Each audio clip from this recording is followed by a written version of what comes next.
तो दोस्तों आज मैं एक्सप्लेन करने वाला हूँ एक कोरियन हॉरर मूवी को जिसका नाम है द रेड शूज, जो कि 2005 में रिलीज की गई थी, जिसको बुनहोंग शिन भी कहा जाता है। इस मूवी को लिखा और डायरेक्ट किया है किम योंग युन ने और ये 1845 में आई सेम नाम की एक फेरी टेल से इंस्पायर्ड है। इस मूवी की IMDb रेटिंग है 5.8 स्टार्स आउट ऑफ 10। और दोस्तों सबसे खास बात यह है कि इस वीडियो के अंदर मैं आपको थिएट्रिकल कट और ओरिजिनल कट दोनों के बारे में बताने वाला हूँ, तो वीडियो को एंड तक जरूर देखना और इंस्टाग्राम पर भी फॉलो जरूर कर लेना, लिंक आपको नीचे डिस्क्रिप्शन में मिल जाएगा। उम्मीद करता हूँ कि आपको ये वीडियो जरूर पसंद आएगी। तो चलिए अब बिना किसी देरी के चलते हैं सीधा वीडियो की तरफ। तो मूवी की स्टार्टिंग एक रेलवे स्टेशन से होती है, जहां पर एक लड़की अपनी दोस्त का इंतजार कर रही होती है। उस लड़की को वहीं पास में एक पिंक कलर के हाई हील्स दिखाई देते हैं, जिनको हम पूरी मूवी के अंदर शूज कहेंगे क्योंकि यहाँ पर यही मेंशन करा गया है। खैर वो उन शूज को उठाने के लिए आगे बढ़ती है और वो शूज को उठा भी लेती है, लेकिन इतने में ही उसकी दोस्त वहां पर आती है और इन फ्री के शूज के लिए इन दोनों की लड़ाई होने लगती है। और शायद से ये शूज मैजिकल थे, इसलिए इन शूज से वो अट्रैक्ट हो गई थी। अब इनके लिए इन दोनों के बीच में ही आर्ग्यूमेंट होने लगती है, पर फाइनली उसकी फ्रेंड उससे वो शूज ले लेती है और शूज को पहनकर वो आगे बढ़ने लगती है। लेकिन इतने में ही एक इविल एंटिटी बहुत ही तेजी से उसके पास में आती है और यहाँ पर एक इंस्टेंस ऐसा होता है जब वो लड़की पीछे मुड़कर देखती है, लेकिन तब तक वो इविल एंटिटी उसके पास पहुंच जाती है और उसके दोनों ही पैरों को काट दिया जाता है, जो कि काफी ग्रूसम सीन था। अब अगले सीन में हम एक लड़की को देखते हैं जो कि इन्हीं शूज को पहनकर नाच रही थी, लेकिन ये लड़की है कौन इसके बारे में हमें आगे पता चलेगा। खैर अगले सीन में हम एक फैमिली को देख पाते हैं जिसके अंदर 3 लोग थे,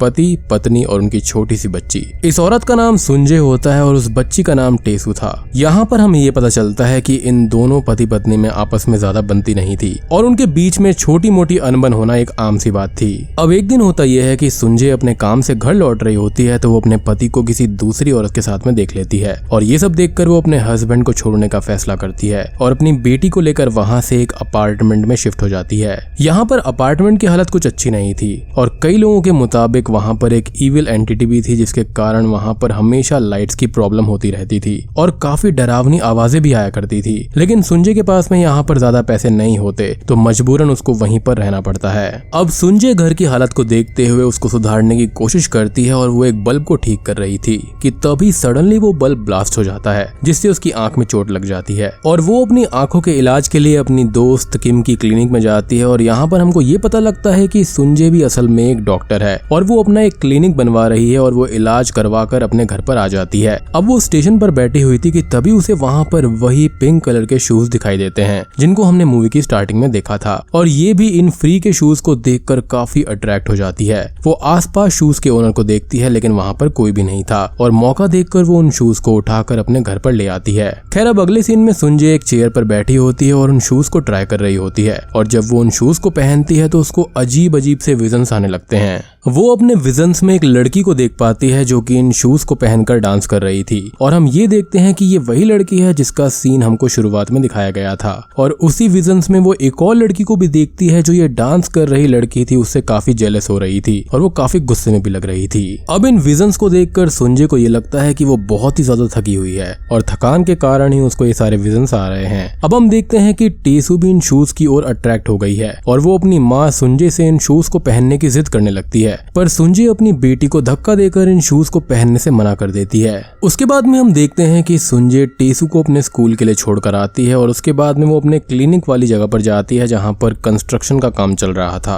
वहां पर हम एक जो नाम के लड़के को देखते हैं जो कि सारा कंस्ट्रक्शन का काम संभाल रहा था, जहां पर हमको ये पता चलता है कि सुंजे और जो एक दूसरे को पसंद करते थे। जहां पर सुंजे को जो अपने घर पर डिनर के लिए इन्वाइट कर देती है, वहीं दूसरी तरफ टेसू अपने घर पर आती है और अपनी माँ को ना देखकर वो उन शूज को ट्राई करने लगती है। अब इंटरेस्टिंगली वो जो शूज थे वो उसके पैरों के साइज से काफी बड़े थे, लेकिन अचानक से वो उसके पैरों में परफेक्टली फिट हो जाते हैं। यानी कि इन शूज में पक्का कुछ ना कुछ मैजिक जरूर है और शायद इन शूज के पीछे कोई एंटिटी थी और इन शूज को पहनते ही टेसू को भी विजन्स आने लगते हैं। अब उसी रात हम सुंजे, टेसू और जो को डिनर करते हुए देखते हैं, जहाँ पर टेसू को ये सब पसंद नहीं आ रहा था और वो अपने फादर से प्यार किया करती थी और उसको जो कुछ खास पसंद नहीं था और वो अपनी माँ से ये ये पूछती है कि आपने पापा को डिवोर्स क्यों दिया। सुंजे ये सुनते ही अपनी बेटी को वहाँ से गुस्से में भगा देती है और उसने जो को ये बहाना दिया था कि उसने अपने पति से डिवोर्स ले लिया है। अब ये दोनों डिनर कर ही रहे होते हैं कि जो की नजर उन शूज पर पड़ती है और वो एक लड़का होने के बावजूद भी उन शूज से अट्रैक्ट हो जाता है। और अब अगले सीन में सुंजे को और भी ज्यादा विजन्स आने लगते हैं। उसको एक वेडिंग ड्रेस का सपना आता है और साथ में एक डरावना कपल भी दिखाई देता है। उसको एक बार ये भी दिखाई देता है कि उसकी बेटी टेरेस से कूद रही थी और उसके पैर भी कट चुके थे जो कि उसके हाथ में आ जाते हैं और ये देखकर वो काफी ज्यादा डर जाती है और उसे ये लगने लगता है कि ये विजन्स इन शूज की वजह से ही आ रहे हैं और इन शूज के अंदर कुछ ना कुछ गड़बड़ जरूर है। तभी हम उसकी फ्रेंड को देखते हैं जो कि सुंजे के घर पर आई होती है और वो भी इन शूज को देखकर अट्रैक्ट होने लगती है। वो सुंजे से ये बोलती है कि उसको ये शूज चाहिए लेकिन सुंजे साफ साफ मना कर देती है। लेकिन जब सुंजे का ध्यान वहाँ पर नहीं था तो किम उन शूज को पहनकर वहाँ से चली जाती है, यानी कि उसने उन शूज को चोरी कर लिया था। खैर कुछ ही दूर आगे जाने के बाद में उसको भी अपने पीछे किसी एंटिटी का एहसास होता है और वो आगे बढ़ी रही होती है लेकिन तभी कोई उसके फेस पर हाथ रख देता है और उसकी दोनों आंखें बाहर निकाल लेता है और वो एंटिटी उसको पीछे वाली एक दुकान पर दे मारती है जिससे शीशा उसके ऊपर गिर जाता है और ये औरत यहीं पर मारी जाती है। अब पुलिस इन्वेस्टिगेशन शुरू होता है और पूछताछ के लिए सुंजे को भी बुलाया जाता है क्योंकि मरने से पहले ये औरत यानी कि किम सुंजे के घर से ही आ रही थी। पुलिस को इन्वेस्टिगेशन से ये पता चलता है कि पिछले 60 सालों से ऐसी ही कुछ घटनाएं हो रही हैं और उसमें अब तक कई लोगों की जान जा चुकी है। अब हम ये देखते हैं कि वो शूज उस लोकेशन पर थे ही नहीं, वहाँ से वो गायब हो चुके थे। सुंजे जब अपने घर पर पहुंचती है तो वो अपनी बेटी टेसू के पास में इन शूज को देखती है और इन शूज को देखकर वो बहुत ही ज्यादा शॉक्ड हो जाती है, जिसके बाद में वो इन शूज को कचरे में फेंक कर घर में वापस आती है। लेकिन शॉकिंगली ये शूज फिर से टेसू के पैर में आ चुके थे, जिससे सुंजे अब और भी ज्यादा डर जाती है और कुछ ही देर में टेसू के पैर से खून आने लगता है। और यही रीजन है कि इस मूवी का नाम रेड शूज है, क्योंकि यहाँ पर ये पिंक दिखने में जरूर है लेकिन ये जो खून यानी कि जो रैस्पबेरी निकालते हैं ना वो लाल रंग की होती है। अब ये देखकर दोनों माँ बेटियां ही बेहोश हो जाती हैं और जब इनकी आंखें खुलती हैं तो ये हॉस्पिटल में थी और शायद से संजय के बॉयफ्रेंड जो ने इनको हॉस्पिटल में एडमिट करवाया था। खैर कुछ ही देर में जो संजय को टेरेस पर ले जाता है और वहाँ पर ले जाकर उसे 60 साल पहले की एक फोटो दिखाता है जिसमें एक लड़की उन्हीं शूज को अपने हाथों में लेकर खड़ी हुई थी। यहाँ पर संजय अब इन शूज के बारे में और भी डिटेल में जानना चाहती थी और तब जाकर उसको एक बूढ़ी महिला का ख्याल आता है, यानी कि अपने बगल वाली अपार्टमेंट की बूढ़ी औरत। असल में इस बूढ़ी औरत ने पास्ट में एक बार संजय को ये कहा था कि ये शूज बहुत खतरनाक हैं, इनको जल्दी से जल्दी फेंक दो। लेकिन उस समय संजय ने इस बूढ़ी औरत पर ध्यान नहीं दिया था। बट अब इतना कुछ होने के बाद वो इस औरत के घर पर जाती है और जब वो उस औरत को इन शूज के बारे में पूछती है तब वो बूढ़ी औरत डर के मारे उसे बताने से इनकार कर देती है।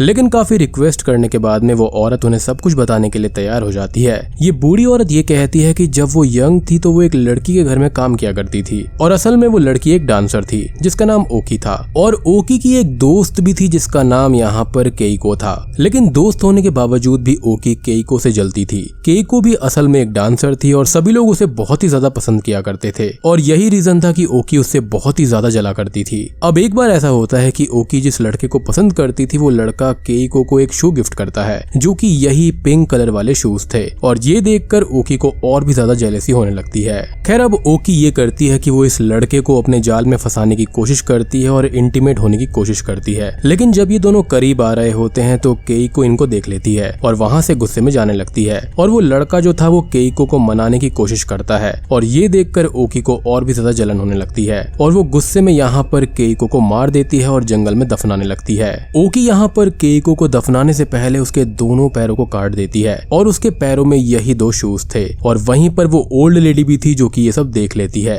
अब ये बूढ़ी औरत आगे ये बताती है कि बाद में ओकी और उस लड़के ने शादी करने की कोशिश करी लेकिन केइको की सोल ने इन दोनों को ही मार दिया। अब यहाँ पर वो बूढ़ी औरत उन्हें वार्न भी करती है कि जो भी इन शूज को यूज करने की कोशिश करेगा केइको की आत्मा उन सबको मार देगी। अब इन सभी चक्करों से पीछा छुड़ाने के लिए संजय केइको की कब्र खुदवा देती है और कॉफिन में शूज को रखवा देती है और उसी रात में वो जो के घर पर आती है और वो ये सोचती है कि अब सब कुछ ठीक हो जाएगा और वहाँ पर जाकर उसको ये पता चलता है कि जो अब उससे नफरत करने लगा है और वो संजय को ये बोलता है कि उसको उसकी सारी असलियत पता चल गई है और टेसू ने उसको सब कुछ बता दिया है कि असल में उसने अपने पति से डिवोर्स नहीं लिया था बल्कि उसने अपने पति को किसी और के साथ देख लिया था और उसने उसको उसी समय मार दिया। जी हाँ, जो यहाँ पर ये कहता है कि असल में वो एक खूनी है और ये सब सुनकर अब संजय को ऐसा लगता है कि कहीं वो पुलिस स्टेशन जाकर सब कुछ बता ना दे, इसलिए वो जो को भी मार देती है और बाद में वो अपनी बेटी टेसू का भी पीछा पीछा करती है और उसको भी मारने की कोशिश करती है। टेसू अपनी माँ से बचकर रेलवे स्टेशन की तरफ भागने लगती है और कुछ देर भागने के बाद जब सुंजे अपनी ही बेटी को मारने वाली थी तभी उसको ये महसूस होता है कि वो अपनी ही बच्ची को मार रही है और वो किसी तरह से अपने आप को कंट्रोल कर लेती है। और यहाँ पर एक और शॉकिंग राज खुलता है, यानी कि असली पत्ते खुलते हैं। असल में जब शुरुआत में सुंजे ने इन शूज को पहना था उसी समय वहाँ पर केको की आत्मा ने उसको पजेस कर लिया था। तभी केको की आत्मा बाहर आती है जो कि सुंजे को बताती है कि असल में तुम कोई और नहीं, तुम ओकी का पुनर्जन्म हो और पास्ट में तुम ही ने हम सबको मारा था। और यहाँ पर एक बात और पता चलती है, यही रीजन था कि यहाँ पर वो बूढ़ी औरत इससे बहुत ही ज्यादा डर रही थी क्योंकि वो जानती थी कि ओकी ने ही सबको मारा था और यहाँ पर इसके अंदर ओकी का रूप था क्योंकि वो पिछले जन्म में ओकी हुआ करती थी। सो बेसिकली यहाँ पर इसके अंदर कीको की स्पिरिट नहीं थी, यहाँ पर शायद से इसके अंदर ओकी की जेलसी थी जो कि पिछले जन्म से इस जन्म में कैरी फॉरवर्ड हुई है। तभी तो उसने सबको मार डाला, अपने पति को मार डाला, अपने बॉयफ्रेंड को मार डाला और अपनी दोस्त किम को भी इसने मारा था। मतलब पिंक शूज वाला प्लॉट अलग है और यहाँ पर इसके अंदर जो ओकी वाली जेलसी है उसका प्लॉट अलग है। अब बस इसके बाद में क्या था, सुंजे की बेटी के हाथ में वो पिंक शूज फिर से आ जाते हैं और यहाँ पर केको की जो स्पिरिट होती है वो यहाँ पर सुंजे को जान से मार देती है। अब मूवी के पोस्ट क्रेडिट सीन में हम टेसू को देख पाते हैं जो कि पूरी तरीके से केको में बदल गई थी, यानी कि अब केको की आत्मा ने टेसू को पजेस कर लिया था और बूम, इसी के साथ में ये मूवी यहीं पर खत्म हो जाती है। तो दोस्तों ये थी द रेड शूज मूवी की कहानी। उम्मीद करता हूँ कि आपको ये फिल्म जरूर पसंद आई होगी। मूवी का प्लॉट काफी इंटरेस्टिंग था और बॉक्स ऑफिस पर इसने 7.7 मिलियन डॉलर्स कमाए थे। अब मुझे पता है कि यहाँ पर बहुत से लोगों को हंसी आने वाली है कि यहाँ पर जो शूज थे वो पिंक थे लेकिन मूवी का नाम रेड शूज है। तो असल में रेड शूज यहाँ पर ब्लड को दर्शाता है कि ये जो पिंक शूज थे वो असल में खून से सने हुए थे। तो उम्मीद करता हूँ कि आपको ये अच्छे से समझ में आ गया होगा। तो अब बात करें यहाँ पर इसकी ऑल्टरनेट एंडिंग के बारे में, तो सुंजे अपनी बेटी को नहीं बचाती, वो उसको मरने देती है। जी हाँ, तो इससे होगा ये कि कीको की जो स्पिरिट है वो यहाँ पर या तो इसके अंदर रहेगी यानी कि सुंजे के अंदर, या फिर ये हो सकता है कि वो सुंजे को मार डालेगी। तो जो कुछ भी हो आप मुझे बताना कि आपको एंडिंग कौन सी वाली अच्छी लगी। मुझे तो इसकी ओरिजिनल वाली एंडिंग ज्यादा बेटर लगी। तो दोस्तों उम्मीद करता हूँ कि आपको ये मूवी जरूर पसंद आई होगी। पसंद आई है तो वीडियो को लाइक कर देना, चैनल पर नए हैं तो सब्सक्राइब कर लीजिए और अगर आपको कोई भी डाउट हो तो आप मुझे इंस्टाग्राम पर जरूर फॉलो कर लो। वहां पर मैं काफी सारे अपडेट्स वगैरह डालता रहता हूँ और आप मुझसे वहां पर इजीली बात भी कर सकते हो। तो इंस्टाग्राम का लिंक आपको नीचे डिस्क्रिप्शन में मिल जाएगा। तो मैं आप सबको मिलता हूँ अगली वीडियो के साथ में, तब तक के लिए